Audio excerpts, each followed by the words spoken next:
자, 이것과 별개로 탄핵이 너무 많다. 탄핵을 너무 남용하고 있다는 비판의 부분도 있습니다. 특히 중앙지검장과 검사 3명에 대한 탄핵이 그러한데요. 이들 검사 탄핵이 이재명 대표의 이 재판 지연용 아니냐라는 의혹까지 강하게 나오고 있습니다. 그러자 한동훈 대표가 탄핵 연속 시도가 무정부 상태로 몰아가는 것 아니냐라며 민주당을 강하게 비판했습니다. 들어보시죠. 자기들에 관한 비위를 조사했던 사람을 콕 찍어서 찍어나겠다고 탄핵하는 것, 이게 대한민국의 2024년에 있을 수 있는 일입니까? 이건 그냥 감사원을 민주당이 탄핵을 통해서 탈취하겠다는 시도에 지나지 않는다. 결국 자기를 살려고 대한민국 전체를 무정부 상태로 몰아가고 있는 것이다 라고 말씀드립니다. 법무부 장관도 강하게 검사 탄핵을 비판했습니다. 탄핵 소추 발의는 단순한 비판이 넘어서 부당한 정치적 공세로 검찰의 본질적 기능을 훼손한 것이라고 생각합니다.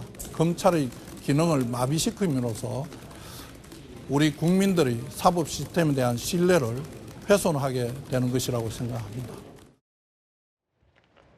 자, 이렇게 한동훈 대표가 반발하는 이유는 탄핵하겠다는 검사 중 이 대표의 재판을 맡고 있는 검사가 있기 때문입니다. 자, 비단 서울중앙지검장뿐 아니라 이 4차장 검사 산하에 이 대표 재판을 담당하고 있는 검사들이 있다는 거죠. 4차장 직무 정지 시 이 대표 재판도 차질이 예상됩니다. 어떤 재판일까? 공직선거법 위증교사 2심이 여기 산하군요. 대장동 1심도 여기 산하입니다. 김광삼 변호사님, 네. 검사 출신이시잖아요. 네. 중앙지검장하고 4차장이 이른바 탄핵으로 직무정지를 먹으면 저 공직선거법 위증교사 2심, 산하에 있는 대장동 1심에 차질이 생깁니까? 일단 이재명 대표 관련된 수사에는 별 영향이 없을 것 같아요. 그런데 일단 차장이 사실 이제 검사장 밑에서 사건에 대해서 대부분 전결하도록 되어 있거든요. 아주 큰 사건 빼놓고는. 그래서 이 차장이 사실은 공판에 대해서 이제 지휘를 다 해야 하는데 만에 하나 뭐 저렇게 정말 직무에서 정지돼 버리면 이재명 대표 재판에 영향을 미칠 가능성이 상당히 높다 이렇게 볼 수가 있고, 중요한 것은 이런 거죠. 지금 보니까 민주당에서 또 법을 하나, 소신법을 또 하나 했는데 네. 수사 검사가 재판에 공판에 관여하지 못하도록 하는 법을 또 통과를 시킨다는 거예요. 제안 발의했다는 거예요. 그런데요, 이재명 대표 사건뿐만 아니라 재벌 사건이랄지 그 굵직굵직한 사건은 워낙 그 증거도 방대하고요, 내용이 복잡해서 수사 검사가 안 들어가면 공소유지를 할 수가 없어요. 그래서 파견을 인사이동으로 다른 데 가면 파견받아갖고 들어오는 거거든요, 재판에. 근데 갑자기 민주당에서 수사검사가 재판에 들어오지 못하도록 하는 법을 발의를 했어요. 아니, 그럼 명백한 거 아닙니까? 수사검사가 기소를 하고 들어가서 유죄 판결을 받아야 하는 것이 국가와 국민을 위한 길 아니에요? 그런데 수사검사 못 들어가게 해서 무죄 판결의 가능성을 높여주는 그러한 법을 또 발의를 해놓은 상태예요. 그러면 이게 어떤 일관성이 있는 겁니다. 검사에 대한 탄핵이 지금 저 차장검사뿐만 아니라 대장동과 관련된 사건이랄지 하는 검사들에 대한 탄핵도 같이 가는 거 아니에요. 그러면 그 뭐 공직선거법 위반도 그렇고 아까 뭐 정당법도 그렇고 이 뭐 법을 만드는 것도 목표는 이재명 대표고 탄핵도 이재명 대표고 모든 것이 이재명 대표를 향해서 있단 말이에요. 그리고 감사원이랄지 물론 뭐 입맛에밖에 안 할 수 있죠. 자, 민주당 정부 때 문재인 대통령이 정권을 잡았을 때도 전 정권 감사를 엄청 많이 했어요. 감사원의 특징이 뭐예요? 현 정권은 같이 하면 좋겠지만 전 정권에서 감사원이 제대로 역할을 못했을 때 정권 지나면 전 정권에 문제된 것을 감사할 수 있는 거 아닙니까? 그 문제가 되면 수사 의뢰하는 거고요. 징계할 사람 징계하는 거잖아요. 그게 물론 마음에 안 들 수는 있죠. 그렇지만 이걸 정치의 잣대로 하는 게 아니고 그것은 결과적으로 법적으로 가면 사법부에 다 판단하는 거예요. 근데 이 모든 것 자체를 어느 한 명이라는 중점을 딱 두고 거기에 모든 것이 맞춰져 가지고 이제 제가 볼 때는 아까 이재명 대표 관련된 뭐 재판 지연이랄지 이것도 관계가 있는데 또 하나는 국정을 마비시키는 의도가 있다 그런 생각을 해요. 왜냐하면 탄핵이 한두 개야죠.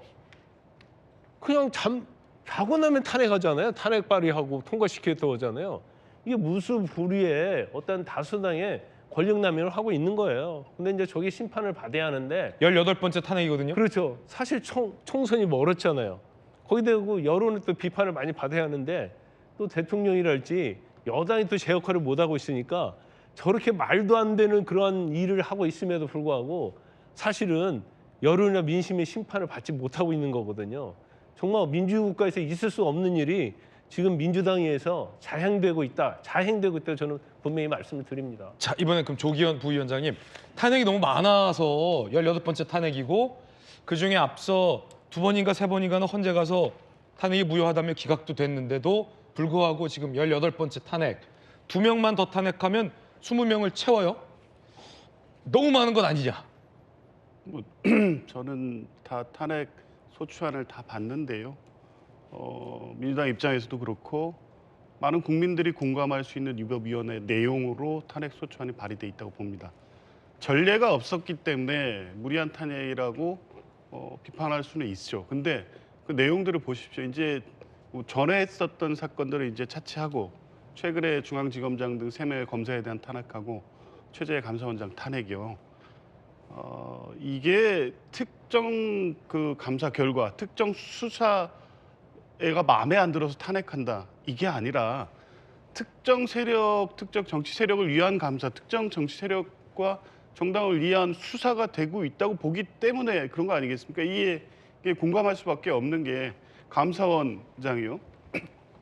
단순히 부실 감사 문제가 아니라 이번에 대통령실 관저이전 감사 결과를 보면 핵심이 뭐였습니까? 이 말도 안 되는 업체가 들어와서 이 국가 안보 시설인 대통령 관저와 대통령실 이전을 하는데 자격도 없고 계약서도 없고 준공 검사도 없고 검사는 어쨌든 저대로 된 준공 절차도 없이 그렇게 공사가 진행이 됐습니다.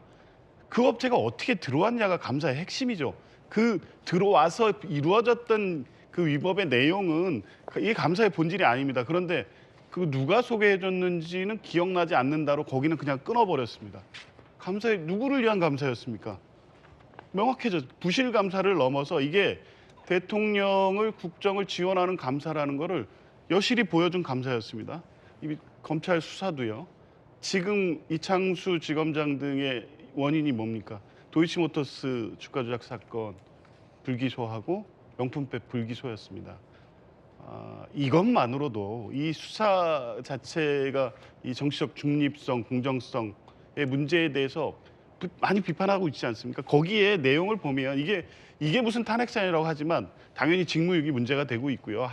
이 수사 과정에서 있었던 여러 가지 문제의 위법 위헌 사유가 다 적시돼 있습니다. 충분히 탄핵 소추 사유가 될 만하기 때문에 한 것이고요. 물론 이게 이제 헌법재판소에 가서 어떤 결과로 올지는 지켜봐야 됩니다만 뭐 단적인 예로 지금 헌법재판소의 결정이 있었던 2가지 안동환 검사하고 네. 이점석 검사의 사례를 들고 이 봐라 아무 의미 없는 실제 되지도 않을 탄핵을 해서 결과 이렇게 나오지 않냐고 하는데 안동환 검사 건이요. 그때 알겠습니다. 위법에 해당된다는 의견이 6명이었습니다.